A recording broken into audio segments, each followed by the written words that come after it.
여러분, 오늘은 지방선거가 끝나자마자 시작된 책임론, 민주당 안팎에서 가장 많은 비판을 받고 있는 정청래, 그 이야기를 한번 해보겠습니다. 우리는 정청래 대표에게 충분히 요구할 수 있습니다. 잘못이 있다면 비판도 할 수 있습니다. 그러나 비판은 사실에 근거해야 하고 책임의 범위 역시 명확하게 따져야 합니다. 평택을 재선거, 김영남 후보 패배 문제를 놓고 많은 분들이 정청래 대표를 향해 분노하고 있습니다. 처음엔 전략공천을 하지 않겠다더니 왜 단수공천을 했느냐? 후보 검증을 제대로 하지 못한 것 아니냐? 왜 후보 사퇴를 포함한 단일화를 빨리 결정하지 않았느냐는 비판이 쏟아지고 있습니다. 하지만 우리는 먼저 한 가지 질문부터 해야 합니다. 과연 이 모든 결정이 정청래 대표 혼자만의 결정이었을까? 지난 3월 4일 정청래 대표는 기자회견을 통해 분명하게 밝혔습니다. 당대표의 전략공천 권한을 행사하지 않겠다. 시스템 공천 원칙을 지키겠다.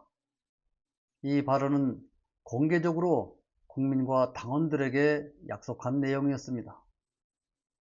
그런데 이후 평택을 재선거에서 김영남 후보가 단수 공천되면서 논란이 시작되었습니다. 많은 사람들이 곧바로 정청래 대표를 향해 약속을 어겼다고 비판했습니다. 그러나 정당의 공천 구조를 살펴보면 이야기는 조금 달라집니다. 민주당 공천은 당대표 혼자 결정하는 구조가 아닙니다. 공천관리위원회가 후보를 심사하고 당 지도부가 논의하며 최고위원회의 의결 과정을 거쳐 최종 결정됩니다. 즉 특정 후보를 공천하는 과정은 여러 사람의 판단과 합의가 반영되는 집단적 결정입니다. 그렇다면 평택을 공천 과정에서 영향력을 행사한 사람들은 누구였을까?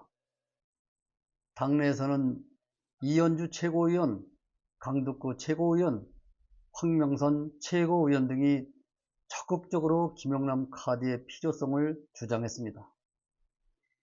당시 조국혁신당 조국 후보의 출마 선언으로 인해 민주당 지도부는 상당한 위기감을 느끼고 있었습니다. 여기서 말하는 지도부는 조국 대표를 견제하고 있었던 이현주, 강덕구, 황명선 최고위원들입니다. 어떤 위기감일까? 바로 조국이 당선되어 국회로 들어오고 합당이 되면 김민석에게는 강력한 경쟁자가 생기기 때문이었죠. 아무튼 당대표는 고민했습니다. 이 과정에서 3명의 최고위원들은 인지도와 확장성을 고려해 김영남 후보를 내세워야 한다고 강하게 주장합니다. 그것도 김영남 단수 공천을 주장합니다. 핵심은 조국 대표를 낙선시키기 위한 전략이었죠. 결국 정청래 대표는 자신의 정치적 부담을 감수하면서도 지도부의 집단적 판단을 수용한 것으로 볼 수 있습니다. 이처럼 공천의 책임이 특정 개인 한 사람에게만 있는 것이 아니라는 사실입니다. 최고위원회 공천목도 분명히 존재합니다. 그런데 이상한 일이 벌어졌습니다. 공천 과정에 참여한 여러 사람들보다 정청래 대표만 집중적으로 공격받기 시작한 것입니다. 왜 그럴까요? 물론 당 대표이기에 그럴 수도 있습니다. 하지만 그 이유는 단순히 평택 공천 문제가 아니라 앞으로 다가올 민주당 권력 구조와 연결되어 있기 때문입니다. 특히 오는 8월 전당대회는 민주당의 미래 권력을 결정하는 중요한 무대입니다. 현재 당원들 사이에서 가장 강력한 차기 당대표 후보로 거론되는 인물은 정청래 대표입니다. 정청래 대표는 오랫동안 당원 중심 정치를 주장해왔고 강한 지지 기반을 갖고 있습니다. 이런 상황에서 정청래 대표의 정치적 영향력을 약화시키려는 시도가 나타나는 것은 어쩌면 자연스러운 일일 수도 있습니다. 실제로 정치에서는 상대를 직접 공격하기보다 이미지와 신뢰를 흔드는 방식이 자주 사용됩니다. 이번 공천 논란 역시 그런 정치적 해석이 가능한 부분이 있습니다. 정청래 대표를 향해 약속을 어긴 사람, 공정성을 잃은 사람, 공천을 잘못한 사람이라는 프레임, 그러한 이미지를 씌우려는 움직임이 나타난 이유도 여기에 있습니다. 그러나 냉정하게 보면 이번 사안은 개인의 독단으로 설명하기 어려운 문제입니다. 당 지도부 전체가 참여한 의사결정 과정을 한 사람에게만 돌리는 것은 지나치게 단순한 접근입니다. 물론 김용남 후보를 둘러싼 논란은 별개로 검증받아야 합니다.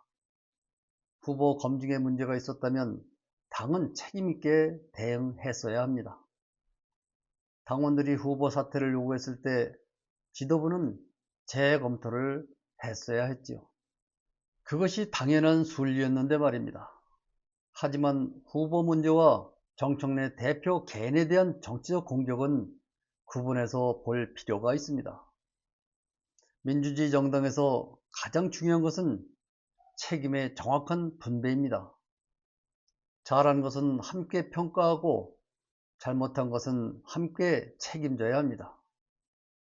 모든 공을 한 사람에게 돌리고 모든 책임도 한 사람에게 떠넘기는 방식은 건강한 정치가 아니죠. 지금 민주당에 필요한 것은 감정적인 비난이 아니라 냉정한 사실 확인입니다. 누가 어떤 결정을 했는지, 어떤 과정이 있었는지, 그리고 어떤 책임을 져야 하는지를 차분하게 따져야 합니다.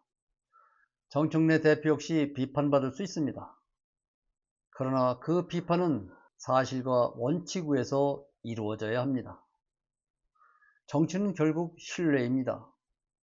그리고 그 신뢰는 정확한 사실 위에서만 만들어집니다. 다가오는 전당대회까지 민주당 내부에서는 더욱 치열한 경쟁이 벌어질 것입니다. 그 과정에서 수많은 프레임과 공격이 등장할 것이고요. 하지만 당원과 지지자들이 중심을 잃지 않고 사실을 기준으로 판단한다면 어떤 정치적 공세도 오래 지속되기 어렵습니다. 결국 진짜 리더는 위기 속에서 검증됩니다. 그리고 그 평가는 정치권이 아니라 당원과 국민이 내리는 것입니다. 오늘은 여기서 마칩니다. 고맙습니다.